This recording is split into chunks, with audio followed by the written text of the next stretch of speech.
All right, all right. So welcome, all right, to Coffee and Crypto, episode number 20 on the OMC Network. I am your host, Vincent Owens, joined by my co-host and host, all right, because he's also a host, just not the co-host, all right, Travis Pig. How you feeling this morning, brother? Man, bro, I'm feeling like a cowboy. You know what I'm saying? I'm feeling like a cowboy because we in the crypto wild west still, but it's about to go real fast, family. It's about to go real fast, and I'm gonna show you guys. Awesome, yo. And I'm feeling, look, the markets. How you feeling, bro? Look, I'm feeling. You got the Indian on. We cowboys and Indians today. Indians today. You know, I'm feeling like the complete opposite of what you're gonna talk about, because what you're gonna talk about, I'm going a whole different position today. So I'm really excited for the way that, you know, the balance that we have on this show, bro. Super excited for what the people are going to learn today, and ultimately what they're going to be able to go back and review. Literally, people are going to be able to go back 20 years from now. Mark my words. You'll be able to go back to this episode 20 years from now. So if you watch this episode, make sure you subscribe. If you're watching this later on YouTube, and if you're watching here, make sure you go to our YouTube channel and subscribe, all right, to Coffee and Crypto, to the OMC Network, the Oh My Crypto Network. You can find us on YouTube. Make sure you subscribe, turn that bell on. But man, I'm telling you, you're gonna be able to go back 20 years from today and say, hey, Travis, Vincent, you guys said it. You guys said it. You guys said it here. It might not have been first, but y'all said it here first. And that's the most important thing. So as we're getting into today's call, you know, what I want to do right now is I want to show you guys the state of the market. Before we really get bullish, let's go and look at the state of the market. All right, so the state of the market for cryptocurrency, we literally have reached over 20,000 different cryptos as listed on CoinMarketCap, 504 exchanges, and we're under $900 billion market cap. So the market is still dropping. We will see if these levels of support, will hold. It looks like Bitcoin has dropped back under 20,000. It's down 7%. It's not looking good. Ethereum is down 10%. It's not looking good. You know what I mean? Tether still has not repegged. All right, USD coin is still at $1. All right, it was just at 99 cents. It just switched back to $1. So we're at $1 again for USD coin, right? Let's see. XRP's at 31 cents, down 9% over the last 7 days. Cardano's down 9%. All right, Solana's down 15%. All right, and Dogecoin still at number 10 is down 7%. So we are in a bloody market. So I wanted to make sure I wore my red shirt today. All right. Listen, these are the times that you should be multiplying. These are the times that you should be increasing your positions. These are the times. Do not allow these times. I've been speaking to so many people, all right? I've been speaking to so many people, like I'm literally a crypto missionary at this point. Like everywhere I go, I went to play Top Golf. I went and shoot some golf the other day at Top Golf with some real estate friends. All right, one of my mentors and all of his buddies. And as soon as I walked in, they said, "Crypto King, Crypto King." I'm like, okay, I can get used to this, right? But then the hard questions come when you're the Crypto King, right? The hard questions, because people got them. And you the guy that they're going to come to with the hard questions. So we got to always be on top of our P's and Q's here at the VO Group, right? We got to always be on top of our P's and Q's. I agree.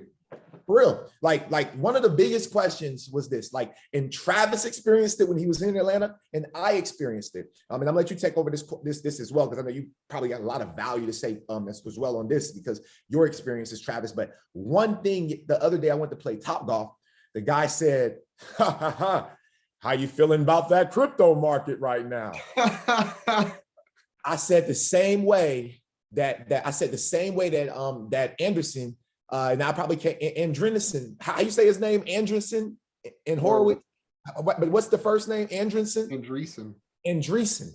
I'm country, y'all. All right. So Andreessen, right? So Andreessen, the thing that Andreessen said, what thing that he did back in the day, and we're going to dive in that today, actually. All right, that's I'm going to let you guys in on a quick. We're diving back. We're going back in time today. All right, on this show. But one thing that I understood from him when I was doing my research the last couple of weeks is that he wasn't afraid when the Web 1 crisis was happening. He wasn't afraid when Web 2 crisis happened. And he damn sure is not afraid when the Web 3 crisis is happening in our face right now, guys. All right. But before, we're not going to go into that right now. Travis, what's some things that what's the number one thing that you've heard, bro? You know, as a crypto missionary, bro, you know, crypto advisor, what's one of the biggest things that you hear from people that say all the time? It's a scam. I got that the other day from one of my buddies. I just met him. I was you know, at the restaurant that I eat brunch at pretty much every day. And I go there and I chat with people. And he was an Indian gentleman. And he was very, very skeptical. And, you know, just like we do on this show, I was showing out, oh yeah, it's a Ponzi, Zuli. Definitely, I hear that all the time too. But I was showing him just, you know, documents like we do. I was pulling out all my big guns because, I mean, he was very, very skeptical. He was like, I went to NFT Miami, and at NFT Miami, my buddies, they paid for me to get in this mansion. It was like $500. And he was like, these guys, they were just trying to sell these NFTs and promise people that they're going to be rich off of these pictures. And it was just so scammy. Yeah. And he was like, you know, before that, I had a kind of open mind to crypto, but now it's like, it's just a scam. But do we, so I opened up his mind a little bit. Yeah. I opened up his mind a little bit. We connected, but yeah, bro, that's one of the biggest things I heard. What about you?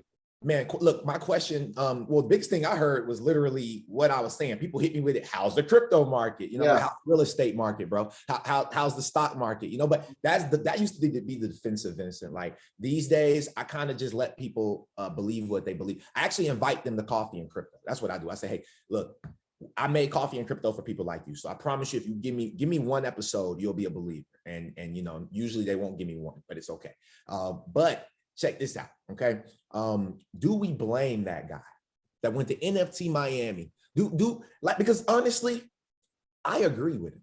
No, I agree with him. That is a freaking scam because there's no utility. See, and that's why we teach utility. We talk about utility so much. It don't matter if we talk about NFTs on this show, cryptos, DAOs, we can talk about anything, but we're not talking about nothing on this show that does not bring utility, all right, to the world. That's a fact. And no, I agree, bro. I agree. His perspective was very valid. It was very valid because, bro, there's people that are rug pulling NFTs left and right. Celebrity influencers. You got Kylie Jenner. You got, you know, Floyd Mayweather promoting the biggest boxing event in the nation at the time. You know, Ethereum Max rug pull. So it's like, these things definitely happen. So you just have to be aware, like you said, and just understand what you're investing in. Amen. Well, look, let's get into the bullish content. So we talked about the state of the market. I'm going to be honest with you, bro. My segment might be, it may be long-winded. I don't know, but you know, I think you should go first today because of what you're talking about. It's staying in the realm of what we've already been talking about, which is what we promised people for the next couple months, all the way up until regulation, but also the elections. We promised you guys that we're going to follow this same narrative because this is what matters, you know, ultimately with this progression of this market. So I want to allow for you to go ahead and start this show off with the bullish content. And I'm gonna come right after you, bro. And we're gonna take it. The lead off hitter, baby. The lead off hitter. I'm ready. I'm ready. I'm excited. I'm excited. So I'm gonna get right into it, family. I'm gonna share my screen, and we're gonna dive right into it. I got some very, very interesting things that I want to show you guys today. This is the first thing I want to show you guys today. So Saudi Arabia is considering accepting yuan instead of the dollar for oil sales. So this is a very, very historic occurrence. This article is from March 15th, 2022. This is an article, it says it's from The Hill, but The Hill just copyrighted basically and repeated an article from the Wall Street Journal. And so what they say is Saudi and Chinese officials are in talks to price some of the Gulf nations' oil sales in yuan rather than dollars or euros, the Wall Street Journal reported. See, it says right here, the Wall Street Journal. So the two nations have intermittently discussed the matter for 6 years, which is a generous statement. The Saudis have not had much to do with the Chinese. They reject these talks when it comes to oil talks. Nearly 80% of global oil sales are priced in dollars. So it says right here, the talks are the latest in an ongoing effort by Beijing, both to make its currency tradable in international oil markets and strengthen its relationship with the Saudis specifically. Now it says, conversely, the Saudi-US relationship has been increasingly frayed in recent years. Prince Mohammed bin Salman initially put forth a public image as a reformer, liberalizing the country's policies on women's rights and criminal justice.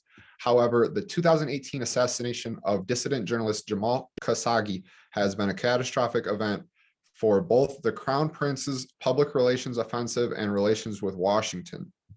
So during the same period, China's economic relation to Saudi Arabia has grown closer with the kingdom, providing 1.76 million barrels of oil a day to the country in 2021. So this relationship that's developing, you want to pay close attention to this, because they would have never even had these talks with China if the US dollar reserve currency wasn't weakening. That is a very dramatic indicator that the strength of the dollar as a world reserve currency is weakening. Now I want to show you the other side of it, what's going on, why the dollar is weakening, and why this is a threat. So as NATO grows, China and Russia seek to bring Iran and Saudi Arabia into the fold. So there's a development right now that's happening. It's called the BRICS nations. I'm sure most of you know about it. But Finland and Sweden's green light to join NATO. Now this is the United States and NATO. This is their offensive. They're inviting Finland and Sweden to the response of the BRICS nations developing. So they're going to bring Finland and Sweden to the table at NATO to bring about the US-led Western military alliance, largest expansion in decades. Meanwhile, the G7, considering of NATO states and fellow US ally, Japan has adopted a tougher line against Russia and China. So you can see there are deepening lines of defense occurring. In the East, however, security and economy-focused blocs, notice that it says economy-focused blocs, led by Beijing and Moscow, are looking to take on new members of their own, including Iran and Saudi Arabia, two influential Middle Eastern rivals whose interest in shoring up cooperation on this front could have significant impact on global geopolitical balance. So this is not new. The BRICS nations, they formed in 2006. So this is not new, but it's developing rapidly as they're trying to add Saudi Arabia, who they've actually applied. They've started the application process. So the BRICS and SCO share one important ideological quality. They're both focused on multipolarity, and their summits have been held back to back with one another at times. Now, the SCO is basically another group that has the same members as the BRICS. But the key thing I want to hit on right here is they are both focused on multipolarity. So in the past, the world reserve currency of the dollar has been a single polarity system. And that's what's currently happening, is they're weaponizing the dollar against the Russians right now by sanctioning Russian banks from SWIFT. It says right here, it says both are angling to act as force multipliers for this drive for multipolarity to help along with alternatives, i.e. in currency or banking. It could, in theory, facilitate economic linkages to step into gaps that US institutions are not filling due to sanctions such as those laid on Russia. So what's happening is the BRICS nations, they are developing their own economic system. They are looking to get multipolarity so that there can be multiple touch points, or interoperability, as someone might say. So I want to show you guys how deep it is. So the Reserve Bank of India Deputy Governor confirms the 2023 launch for CBDCs. The Deputy Governor of the Reserve Bank of India, T. Ravi Shankar, has confirmed that India's central bank digital currency will be introduced during the 2022-2023 fiscal year, although the rollout will be completed gradually. So I want to go down to this verse right here. His statement echoes the RBI, which is the Reserve Bank of India, the revelation in its annual report released earlier this month. In the report, the RBI said it would follow a graded approach to introduce the digital rupee that involves stages, including a proof of concept. Remember that phrase, proof of concept, piles, and a launch. So I want to show you guys this real quick. Take us to church. This is the document right here, folks. We going to church, Vince. We going to church today. This is the adoption of ISO 20022 standards for RTGS in India. So RTGS, remember that right there. So you can see right here that the Reserve Bank of India is adopting ISO 20022. So pay attention to that. RTGS as well. Pay attention to RTGS. Pay attention to proof of concepts. I'm going to come back to that. So South Africa, also a member of the BRICS nations, they have completed technical proof of concept for its CBD settlement system. The South African Reserve Bank would conduct further studies on the project's findings to inform the masses about CBDCs and DLT, which we all know, folks, is distributed ledger technology. So we want to understand that distributed ledger technology, we all know that that is Ripple. So we're going to go right here to, now I showed you that the Reserve Bank of India is adopting ISO 20022 as well. So remember, I showed you guys RTGS in the first article about India. So this is another article. This is a newsletter from the South African Reserve Bank. Real-time gross settlement systems, RTGS. So the South African Reserve Bank operates the real-time gross settlement system that is used to enable the exchange of value payments by members of the public, merchants, and corporate, as well as government entities through accounts held by their banks at the SARB. Now, I don't got to go into all of this, but I just want to show you guys one key thing right here. ISO 20022 migration. That's the key, family. So you have the South African Reserve Bank, ISO 20022 migration. You have the Reserve Bank of India also with ISO 20022 migration.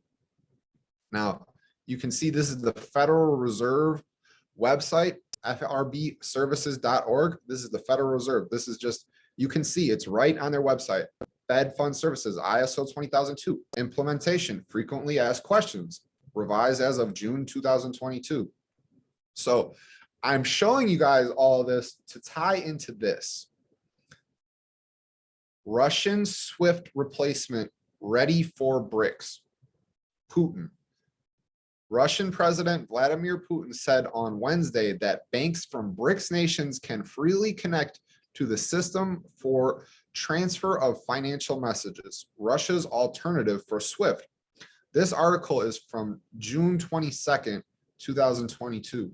So this is a very recent article, and you can see the BRICS nations are moving rapidly. They're developing CBDCs. and they are developing an alternative to SWIFT. Now, I want to go into this because the reason why I'm showing you guys this article to show you the rift that's occurring between, conversely, the Saudi-US relationship has been increasingly frayed. So there's a rift that's currently occurring between the Saudis, who has been one of our major allies. They've only sold oil in dollars since 1974. Only since 1974, they've sold oil only in dollars. Now, Russia is now developing their own SWIFT system to go around us. Now, this is a fact sheet that President Biden actually signed an executive order. He announces 2 presidential directives advancing quantum technologies. So there is right now, family, quantum technologies. This is new. It's been around, but there's been increasing rapid developments that is bringing about the new financial system. And there's currently a cold economic war occurring globally. There's a cold economic war occurring globally. And I want to show you guys this part. Breakthroughs in QIS, quantum information sciences, are poised to generate entirely new industries, good paying jobs, and economic opportunities for all Americans. So there is right now between Russia developing their own SWIFT and America trying to be the first to implement the quantum financial system successfully. Because who doesn't want to be the leader of something that will generate entirely new industries, good paying jobs, and economic opportunities for all Americans? Finally, I'm going to bring you back to something that I've showed you guys in the past. This is the ISO 20022 Registration Management Group. So, who sits on the board of this? I can't find it right now. Give me 1 second.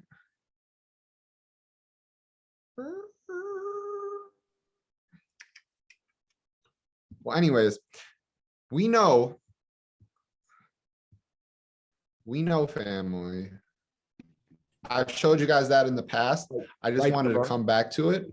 It's right there, bro. The ISO 20022 Registration Management Group is 37 bodies. Ripple sits on this body. Now, that is the crux of it all. That is the finale. ISO 20022 is the key to everything. Ripple sits on the governing body of that group, and we have Biden signing executive orders and presidential directives that will advance national initiatives in quantum information science. That is where we're going, family. This is the White House's website. It doesn't get any more black and white than that. With that, I'm gonna pass it over to you, bro. Sheesh. Let's go. Hey, light it up, man. Listen, we got a new culture here. We got a new culture here at Coffee and Crypto.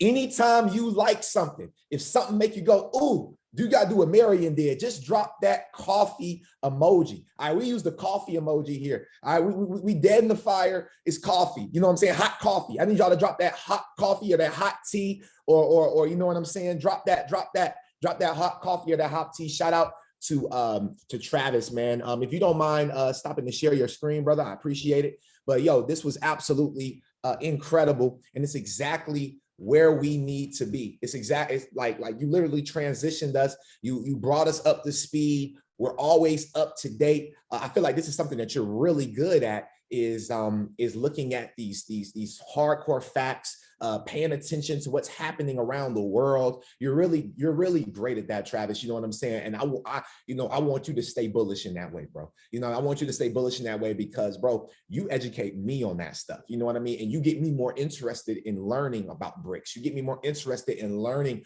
about oil and all these different things that's happening. Because again, like I told you guys, this space is like going, if this was a college and a master and a PhD level, which it is, right? Guys, it's going to be so many different sectors. Like when you go to become an MD, there's different types of MDs, right? Everybody's not going to be the same type of MD. You're not going to know if you're a brain surgeon, you're not going to know what a cardiologist knows. If you're a cardiologist, you're not going to know what an endocrinologist knows. If you're an endocrinologist, you're not going to know. So, you know, you're not going to know everything. We all start in the beginning of the basics, but then you have to go out and specialize in what you specialize in. And I'm loving what you specialize in, Travis. It's really good. Appreciate you, my bro. Appreciate you. It's really dope, bro. So I'm going to jump into this because, and I want you guys to do me a favor. Again, I told you guys with my session, it's going to be very interactive. So I would love for you guys to interact with me. Yeses and nos in the chat box, coffee in the chat box, you know, different things like that. But check this out. If you were alive in the 90s, just drop a 7. If you were not alive in the 90s, if you was born in 2000, drop a 1. If you were alive in the 90s, drop a 7. If you weren't and you were born 2000, drop a 1. Because we might have some 2000 babies on here. You know what I mean? We might have some 2000 babies on here. I'm just trying to see. Let's see. We got a lot of 7s. Okay, good. So this will be very relatable.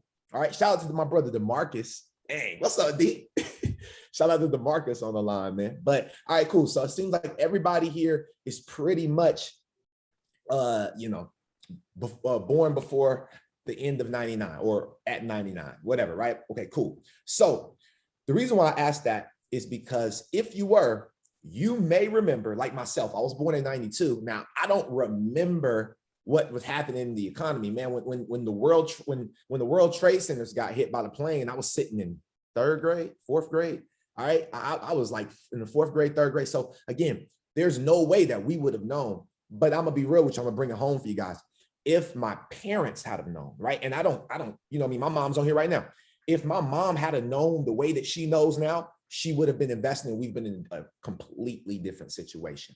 And I want to promise my mom that it's okay because now we have, all right, and all my other moms on here. Now each and every single one of us have the next opportunity. The next opportunity that we can understand and that we can run with and that we create generational wealth for our families. All right. I promise you, Mom, that this is like poverty. There's really no poverty in our family. Like everybody's doing well. However, after this, we all rich. Everybody on down is rich, wealthy, and everything else. All right, that has something to do with it. So I love you, Mom. All right, and this one right here is for all my moms and all my dads, all my aunties and my uncles on the line right now. Okay, let's get it. So I'm gonna start us off. I'm glad I saw this too, bro. And I saw your thing and I was like, just in case, but I figured you was gonna talk about Putin, so I had it ready. I had it ready to add, but I want to show you guys this video right here. Okay? Quite honestly, it's a huge transfer of wealth that's happening right now. The last time I saw something like this, let's start it over. Okay, it's an enormous robbery. Quite honestly, it's a huge transfer of wealth that's happening right now. The last time I saw something like this was back during 1994 to 1995. In the early to mid 90s, individuals were making just enormous amounts of money buying companies like Dell, AOL, Microsoft, Netscape, and some of these smaller internet stocks. And the institutions had completely missed that bull market. And so they were scoffing at these so-called lemmings. And so during 1994 to 1995, we had a bit of a bear market. And so, again, institutions were out saying that, oh, anybody buying internet stocks, you're idiotic. Hold on one second, y'all. I know what I got to do. Let me just let me just go to his page, because I think it's because it just keeps resetting. So I apologize about that. I think I figured it out. So I'm gonna play it again for you all. Quite honestly, it's a huge transfer of wealth that's happening right now. The last time I saw something like this was back during 1994 to 1995. In the early to mid 90s, individuals were making just enormous amounts of money buying companies like Dell, AOL, Microsoft, Netscape, and some of these smaller internet stocks. And the institutions had completely missed that bull market. And so they were scoffing at these so-called lemmings. And so during 1994 to 1995, we had a bit of a bear market. And so, again, institutions were out saying that, oh, anybody buying internet stocks, you're idiotic. And so you had a lot of people selling their AOL, selling their Microsoft, selling their Dell shares. Guess who was buying?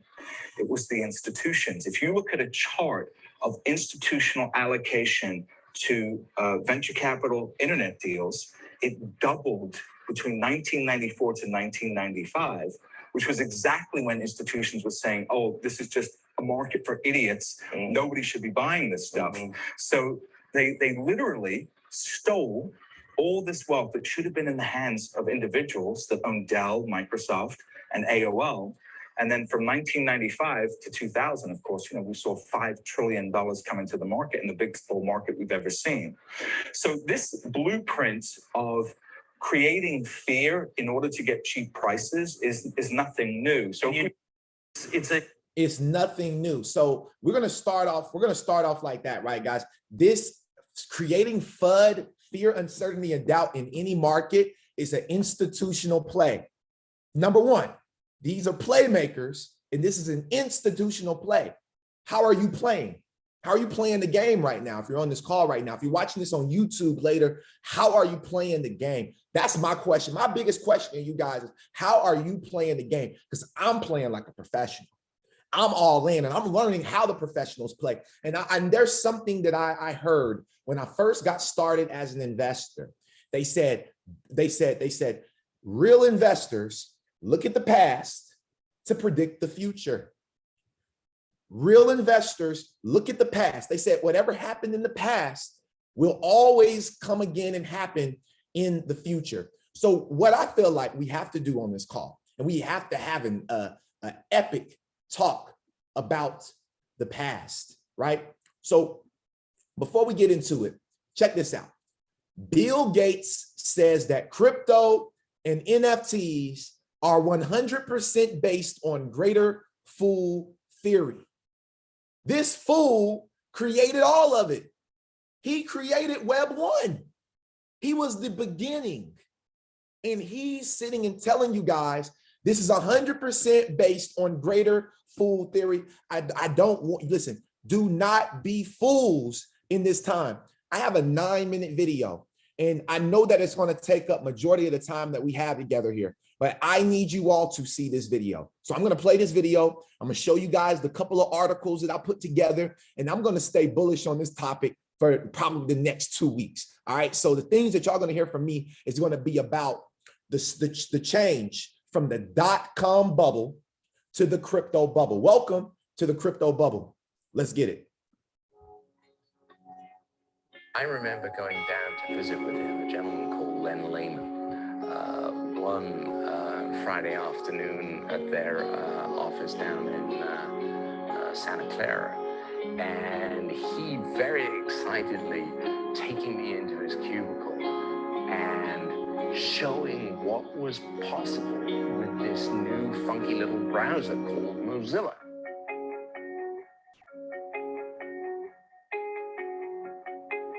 By 1994, the young web was growing explosively, bringing the power of the online world to millions.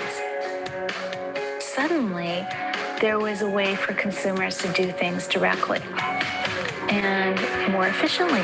People were already trying to figure out ways to invest in that browser thing that was coming up. They saw the Louvre on the internet, and they said, this is the Louvre on the internet. But for businesses, e-commerce still meant closed, proprietary systems like CompuServe and AOL, or France's Minitel. They were skeptical of the prospect of making money on the academic, open source internet and web. A few pioneers, including GNN, the CommerceNet Consortium, eBay, and Amazon, began to prove them wrong. Two significant events kicked the dot-com era into high gear.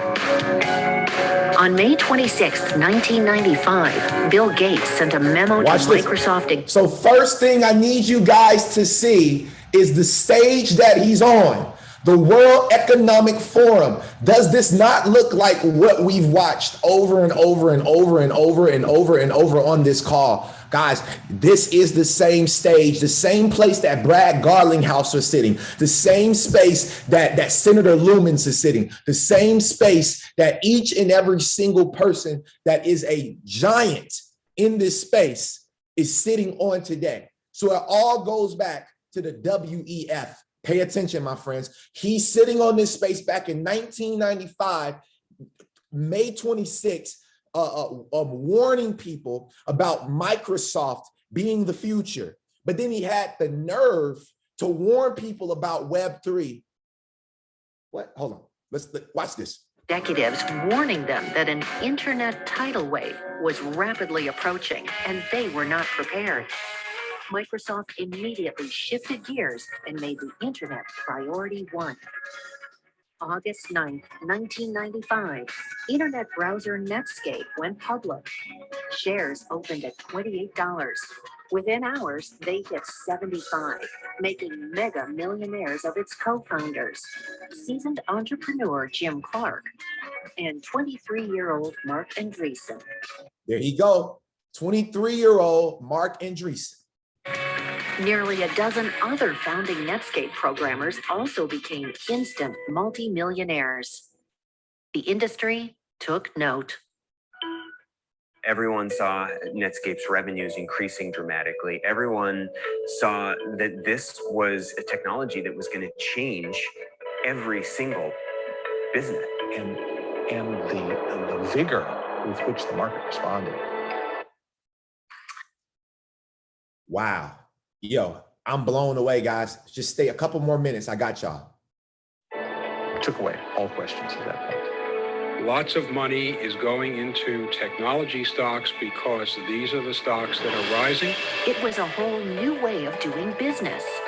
Whimsical corporate names, extreme corporate cultures, young, Wait, we can't skip through this. We can't skip through this. We gotta take our time, family. We gotta take our time. It was a whole new way of doing business. How many of y'all remember Ask Jeeves? Who remember Ask Jeeves? Yo, that is crazy, right? Who dropped something? That was my stuff. That was it? That was my stuff. Hey, where my Ask Jeeves people at, man?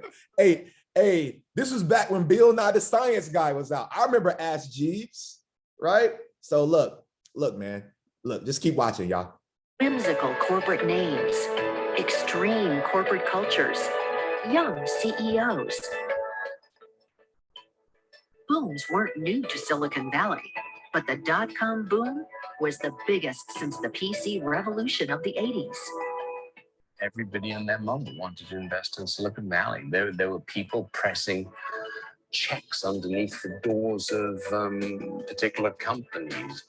In 1998, all you needed to raise money was a good business plan, a lot of chutzpah, and a lot of shoe leather. There was this preposterous period that might have lasted 2 years when everybody felt that the laws of gravity had been suspended.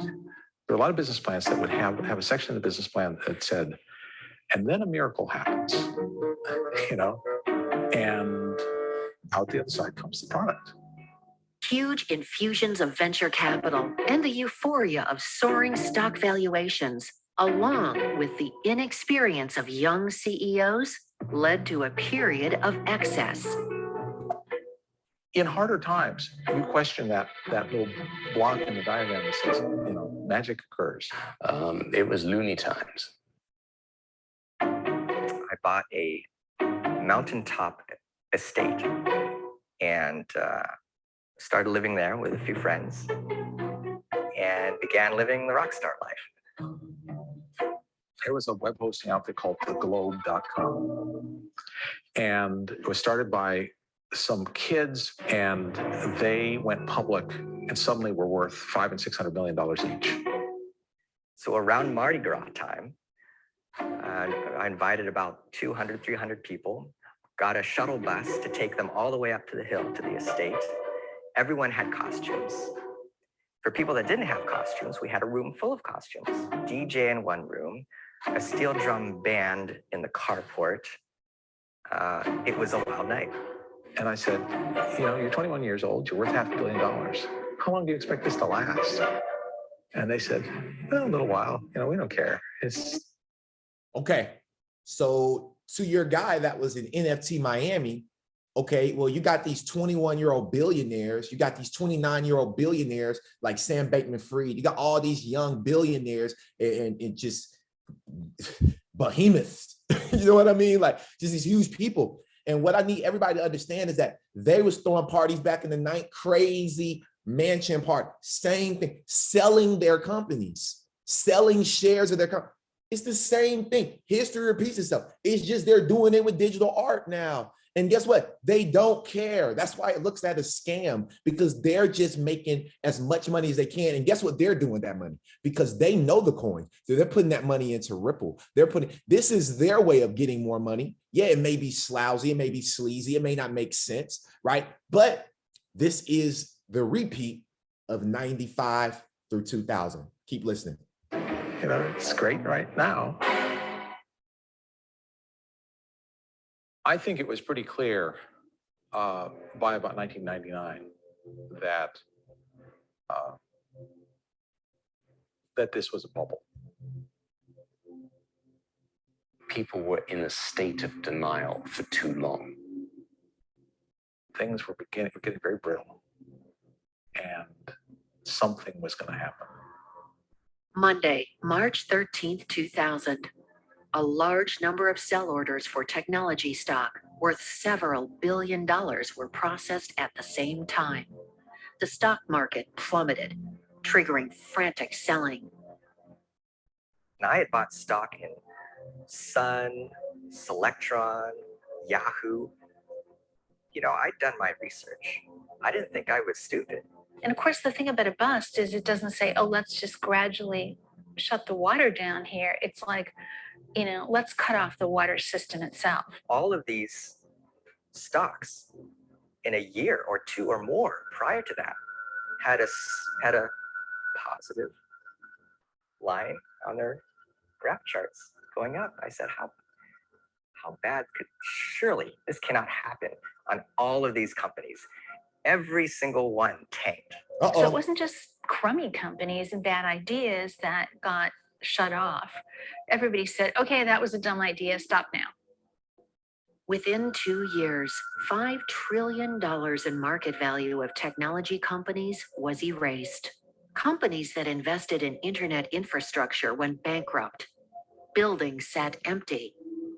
Tens of thousands of IT workers lost their jobs.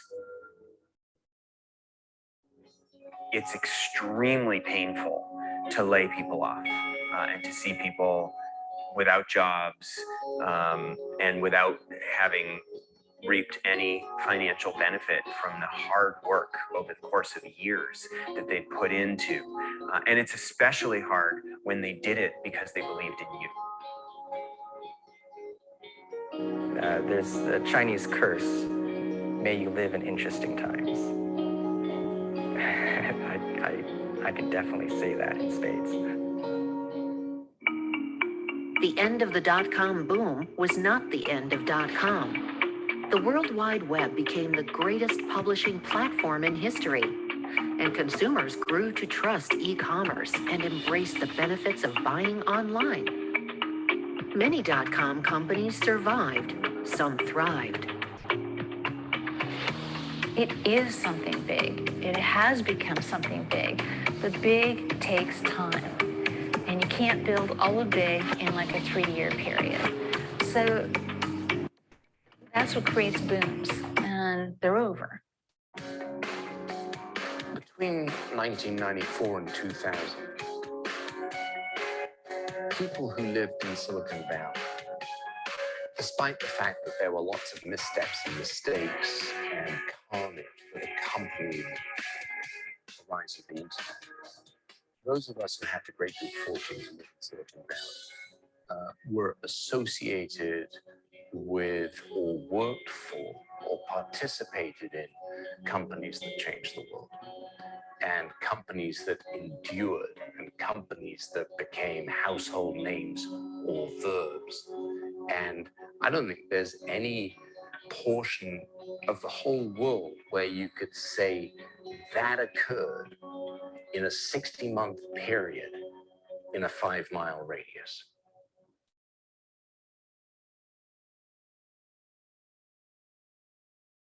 How was that?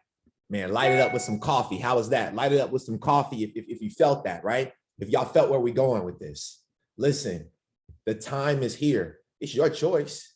The time is here. It's your choice. It's your choice to do the research. It's your choice to get invested. So let me go back to CoinMarketCap before I show y'all the rest of this bullish content that I've found, right? Because we still got the same amount of people, nobody left.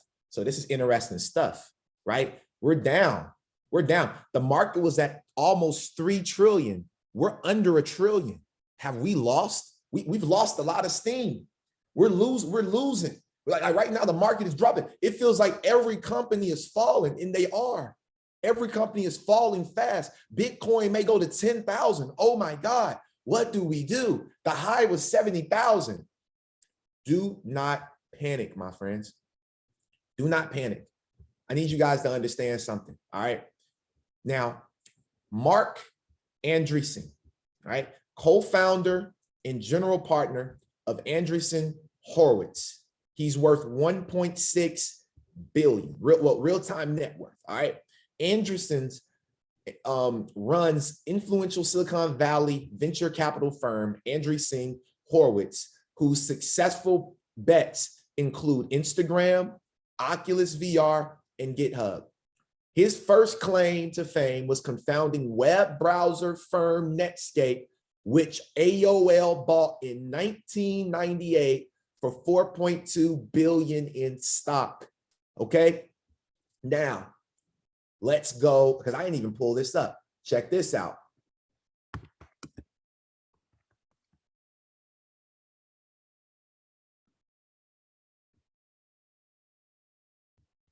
Another major deal. FTX has signed a deal giving in the option to buy crypto lending company BlockFi. The agreement gives FTX the ability to buy BlockFi at a maximum price of $240 million, the company announced Friday.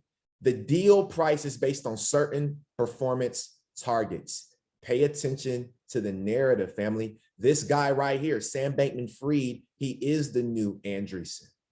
He is that guy. You want to know who the new guy is? It's him. It's Sam. Sam, he's on Capitol Hill talking. Let's keep going, right? He also founded LoudCloud, which renamed Opsware, sold to Hewlett Packard for 1.6 billion in 2007, right? Let's keep going.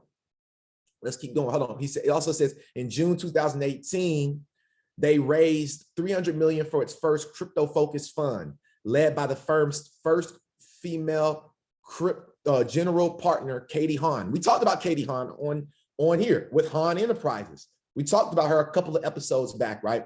So let's keep diving, right? This is from an article, March 13th, 1998. Yeah, I dug deep. I went crazy on this one, all right? March 13th, 1998. That's the same day that the stock market plummeted that they talked about, March 13th, all right? Back in March 13th. Now listen, Andreessen sells 25% of his Netscape shares, okay? 36% of consumers in North America who do not own a personal computer said they have no reason or interest in buying one. Listen, 36% of consumers in North America who do not own a personal computer said they have no reason or interest in buying one. Sound like crypto to me. Sound like crypto to me. No matter how low the cost according to a Forrester research study. The study also showed that 43% of American households currently have a PC, and 50% will have one year-end 1998. There is a gapping divide in the population, Josh Bernoff, a Forrester research analyst, said. The main reason the non-owners in the group say is that they don't need it. Bernoff said that high-income consumers with annual salaries of more than $35,000 are nearing the saturation point, with 69% already owning a PC. Okay, now let's keep going. Then I went and looked. I typed in March 13th of 2000. This is when the stock market crashed, right? So on Friday, March 10th, the NASDAQ composite stock, so 3 days before, index peaked. The NASDAQ index peaked at 5,048. On March 13th, news that Japan had once again entered a recession triggered a global sell-off that disproportionately affected technology stocks. This market dropped. Listen,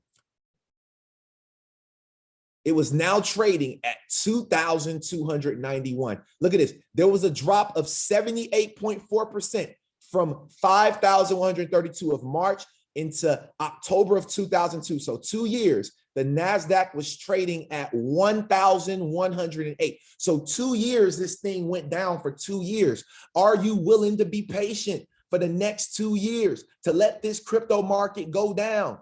Are you going to sell because you were buying in FOMO? Or are you going to understand and just own up? Because all of us did it. I was buying XRP at $1 something. Come on, guys. I was. We were preaching that. We thought it was to the moon. We thought it was to the moon. There was a crash of 1929. There was a crash of 1987. There was also a crash of 2000. There was a crash of 2008. There's always crashes. All these are revolutions. We're in the fourth industrial revolution. Look, in total, $14 billion of wealth were lost during the market crash on September 4th, 1929.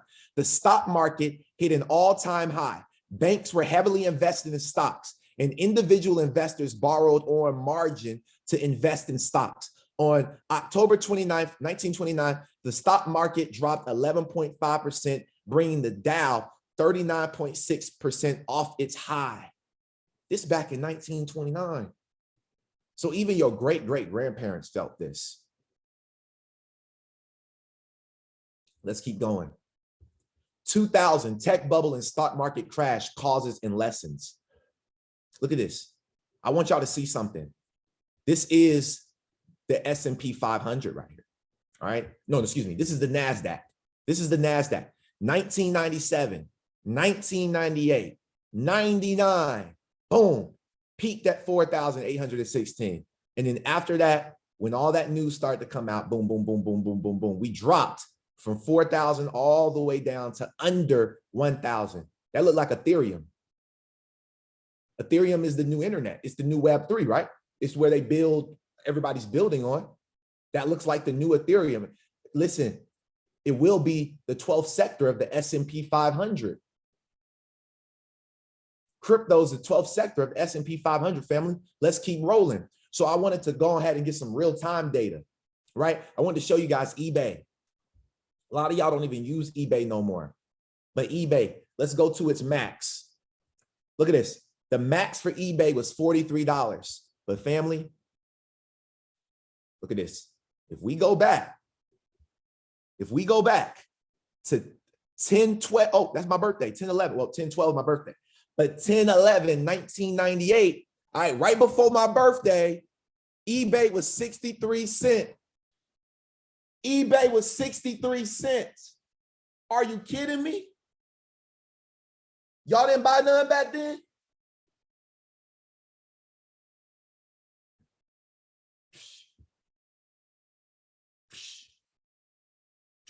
And look, we keep going. Look at this. 2009, it was at $4. We keep going. Look at this. 2013, 2010, 2013. We were still using eBay back then. I remember eBay back here in college. I was using eBay, right? Look at that. It's at $23. Kept going. 2018, we hit the all-time high of $44. Oh, wait. Oh, wow. It kept going. 2022, 2021, October 17th, 2021, $80.59. Imagine if you had bought all that XRP at 20, 30, 69 cents, $4. Imagine if you had bought all that XRP, all that eBay, all that. Let's keep going. The day in market history, the Netscape IPO. I told you who owned Netscape right here. Okay. Check this out. What happened on this day 23 years ago? Netscape went public at $28 per share. All right. Where the market was, the Dow Jones closed at $4,671 on that day. And the S&P traded at 559. Today, the Dow Jones, 23 years later, the Dow Jones is trading at $25,000 and the S&P at 2,000. Okay, so it takes time. Got it. What else was going on in the world? In 1995, Barings Bank, the oldest investment bank in the UK, collapsed. Are we seeing banks collapse right now? They collapsed after the bank lost $1.4 billion on speculative trades in Tokyo market. The World Trade Organization was created. A loaf of bread cost $2.02. So inflation was up, was it not? Beginnings of the dot-com bubble. Roughly a year after the company was founded, Netscape held its IPO in August 1995.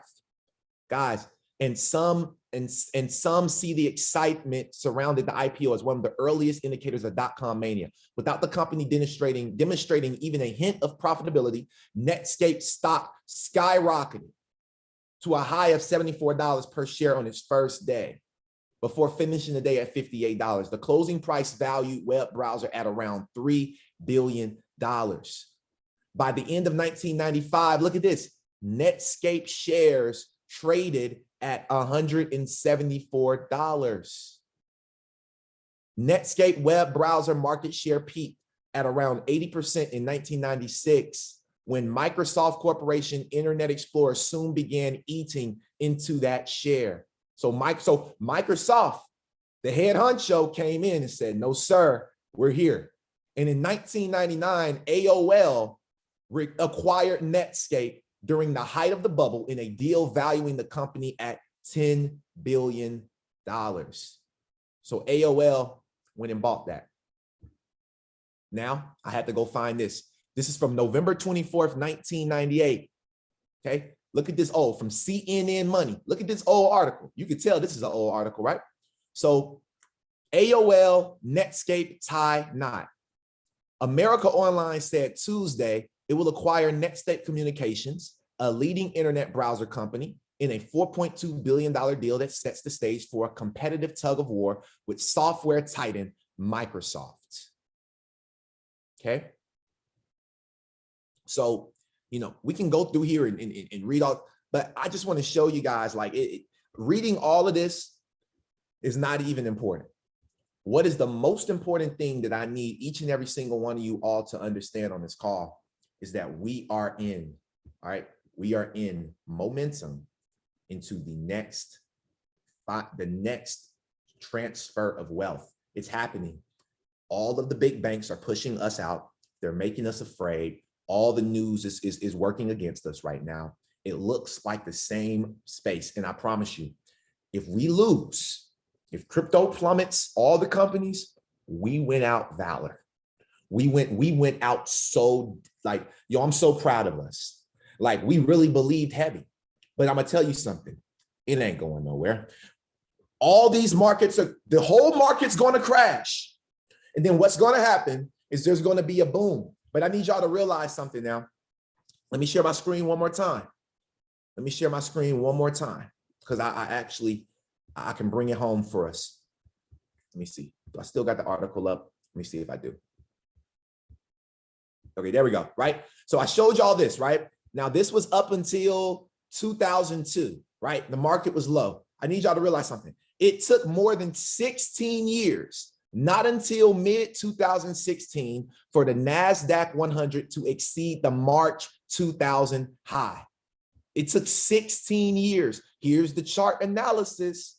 Bitcoin, does this not look like Bitcoin? Look at it. Bitcoin ran up, went crazy, and we dropped all the way back down. Everybody lost. Then look, 2000, boom, boom. 2008 crash happened, boom. And then look what happened. After 2008 crash, it started to rise. And by 2016, we broke that high from 2000.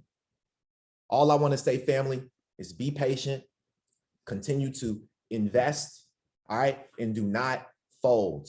I love each and every single one of you all. Hopefully this episode was bullish for you guys. Y'all already know how we like to end this thing. One thing you like, learn to love. I know you got a lot of info, but this is what this call is all about. You guys can go back and check this out. And listen, if you're checking this out on YouTube or you're on here right now, make sure you go subscribe to the YouTube so you can check this video out anytime. You guys can rewind it, replay it back, go to certain parts that interest you. All right. And also,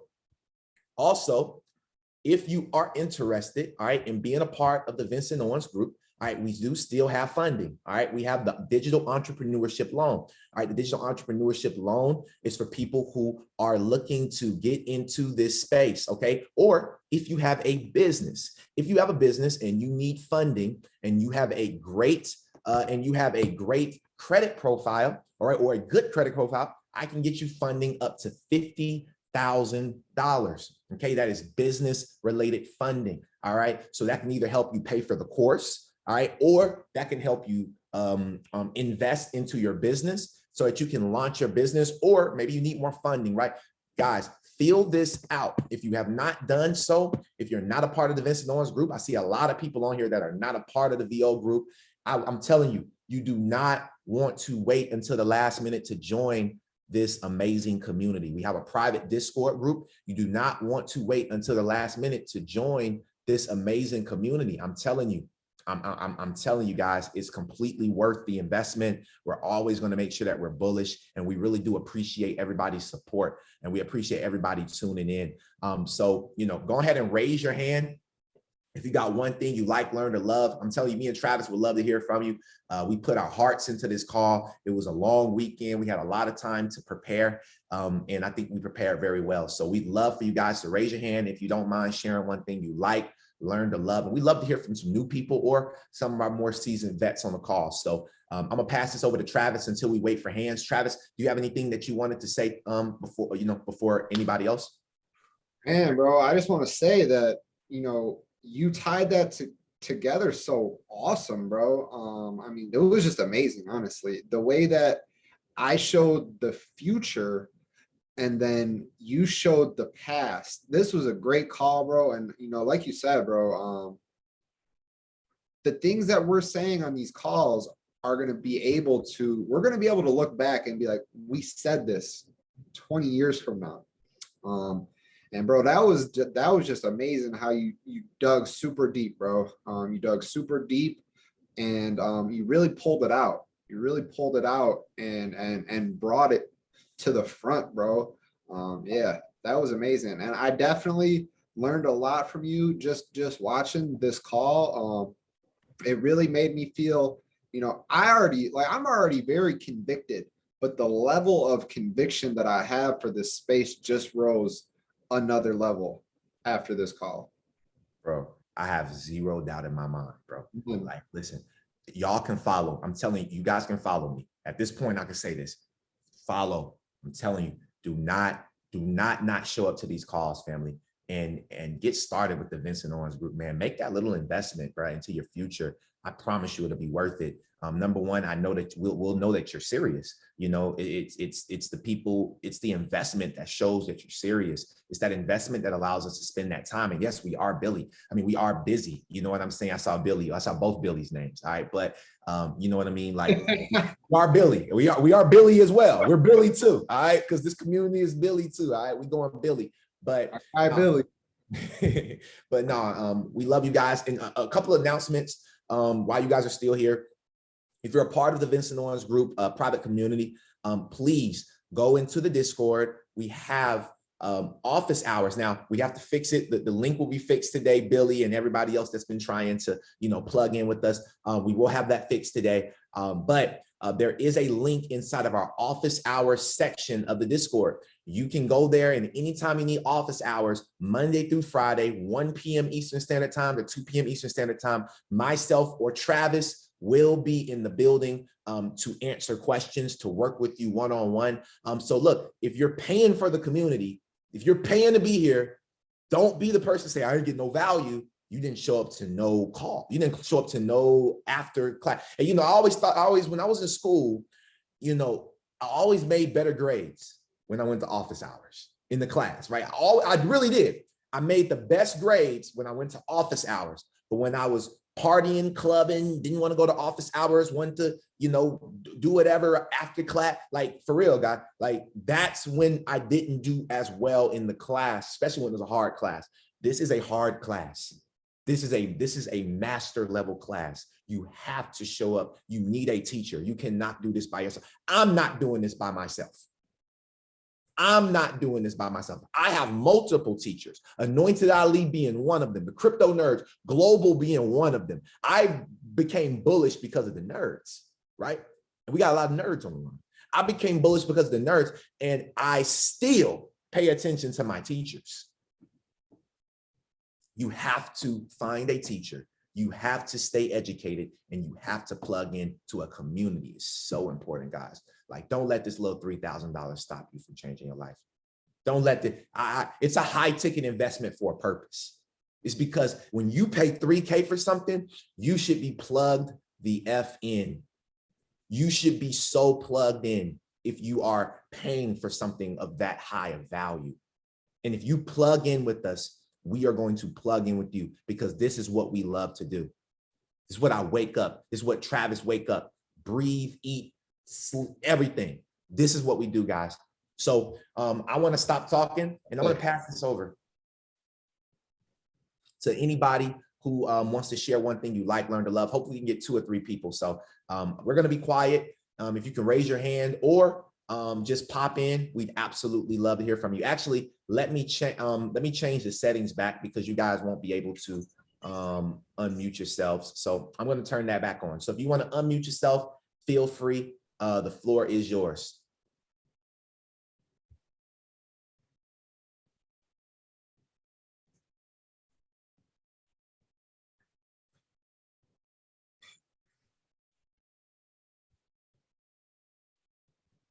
And remember, this is the time where you grow. You know what I mean? So if nobody wants to grow in this moment, understood. But this is the time where you grow, you know, as a speaker, as a thought leader, and as a person, you know, get your questions answered. You know, like there's no dumb questions for this moment. This is like an absolutely incredible one. Yo, Devin, shout out to Devin.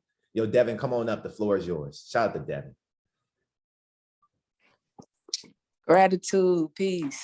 Gratitude. Man, I am filled with gratitude.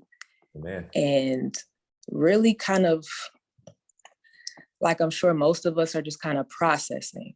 Of course. But I wanted to share that even as a beginner, I'm able to see so much light through the knowledge that you share and the way that you and Travis share it. And I just want you to know that even though this is super high level, like you're speaking to the beginner, you're speaking to the expert, you're speaking to the person that's not sure how bullish to be. Like, I just appreciate how I can know nothing and come on this call and get in the flow. And like Travis said, the conviction, like my heart starts racing, and it's like, as opposed to being afraid, I feel empowered. I feel like, okay, let's go then. Okay.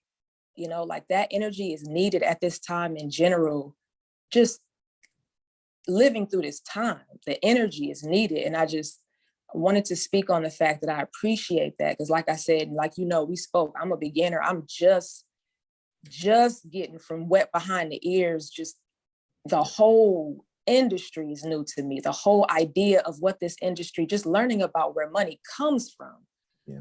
So being on these calls is game changing, life changing, and I'm just filled with gratitude. And like I said, sometimes I don't have nothing to say because I'm truly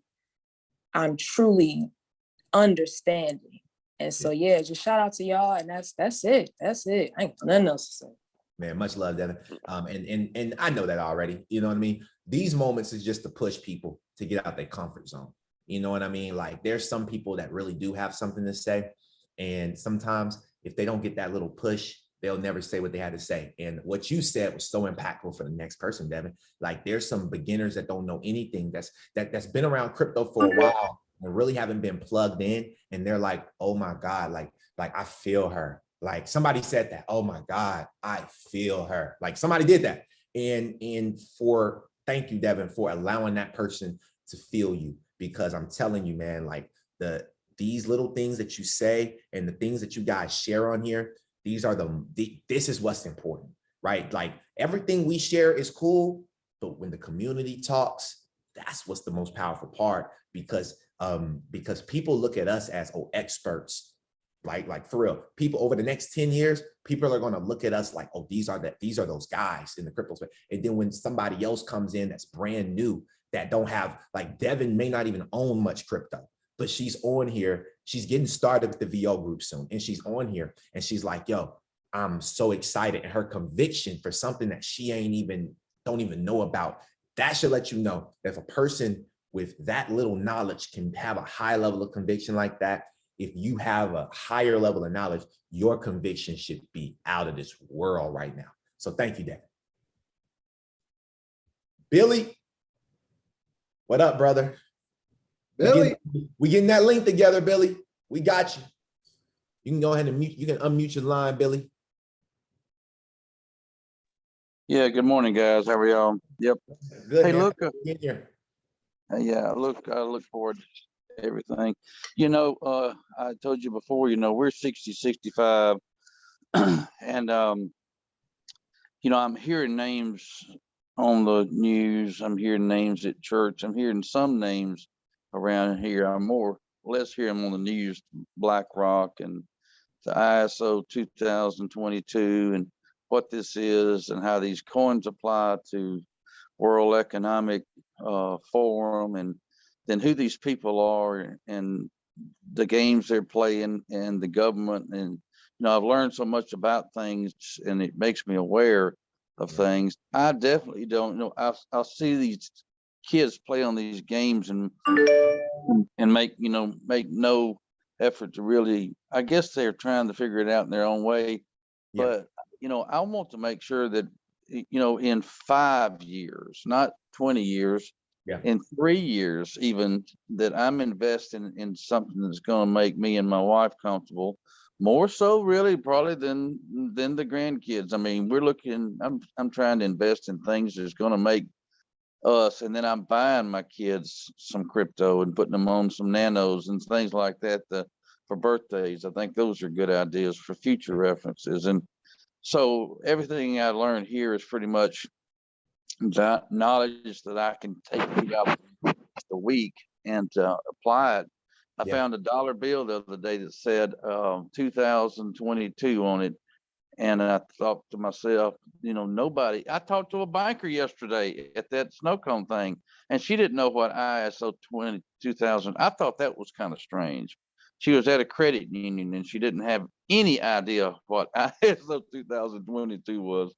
So, you know, I feel like I am learning things that are keeping me financially savvy for the next 10 years with me and my wife while we're still around. Thank you. No problem, Billy. And something I want to tell you is this. I know that you're in your 60s, and ultimately we'll call a spade a spade. You don't have as much time. You know what I mean? And I know that's your biggest concern. You voice it a lot. You hit us up privately. That's your biggest concern. I know you're looking for things, and there's people on here right now that are in their 60s, their 50s. My mom, friends, you know, and it's just like, you know, I know that you all don't have all the time in the world as you did when you were in your 20s, but I want you to understand that we cannot rush the market, and we can't make the market do what you want it to do. So we can't promise you that what you're investing in is going to provide you and your wife the level of comfort in the next 2 to 3 years as it will in the next 20 years. And I understand that in the next 20 years, you'll be in your 80s, going into your 90s. But I want you to realize that next 20 years is going to be some of the greatest 20 years of your life. And I'm proud that you're here spending it with us, Billy, and we got your back every step of the way. And if we come up and we find other ways for us to be able to accumulate money, because right now the DeFi space is not where it's at. We're staying away from it in the VO group as of right now, until we figure out how it's going to be regulated. So unfortunately, that percent yield and stuff that we won't be able to do it anymore right now, you know, at the very moment. So patience is a virtue. Real estate is still king. All right, those are things that you can hedge into. You know, I know we talked about, you know, different things in real estate with you before, Billy, and, you know, be more than happy to hop back on the call and maybe put you in contact with some of my other connections to help you with that. But man, I'm really excited that you're here. I'm excited that you're excited for the future, and I'm even more excited that you're taking and putting some of this money aside for the kids and the grandkids, some of this crypto. And that's what's going to, and I promise you, when you're in your 80s and they're traveling the world, living the life that they always wanted to, and they said, granddad or papa or whatever they call you, thank you. That's going to bring you the greatest joy in your life. And we have to wait until that moment plays out. So love you, Billy. Thank you, Buzz. Absolutely. And I know people are processing things, but if anybody else, you know, I know we're well over time, but if anybody else has anything that you'd like to share, Ty, what up, Ty? I see you turn on your camera, bro. What's going on, my brother? Hey, one thing it's crazy because I was gonna tell you, Ty, I think we go in the next 20 years, we gonna be shooting a film. I think the biggest film we're gonna shoot in the next 20 years is gonna be the same type of film they shot for the early 90s. We're gonna have to do that for 2020s for this crash right here. This is gonna be great. Hey, let's go, bro. Let's go, man. We already documenting it live, man. Yes, sir. Hey, man, I appreciate y'all wisdom and research into all of this, man, and the futuristic information, and then in the past, man, is dope. We know that, you know, it's nothing new under the sun. Yes, sir. And all of this stuff repeats itself, man. So it's dope for us to get a chance to be on this side, man, and we'll get to celebrate together, man. I'm looking forward to that. And Travis, man, next time, buddy, talking crazy at the brunch spot, man. Tell them blessed are those who believe without seeing. You know, we see what's going on, you know, and it's discernment. You know, we are fortunate enough to be able to, and that's why I rock with y'all, because like the way y'all dive into information, the passion y'all have about this is the passion I have about film and writing. You know, like I only learn from people, and I'm willing to invest my time with people who are as passionate, you know, as y'all, and I appreciate that, man. And I'm excited to be a part of it, man. I'm definitely, you know, looking forward to, you know, buying a matching yacht or Lamborghinis, Ferraris, whatever it's gonna be. You know, in 10, 15 years, you know, when we XRP giants. You know, like I appreciate it, man. And I appreciate y'all putting y'all work in. And Vincent, man, we gonna start shooting the crypto, the money show this week.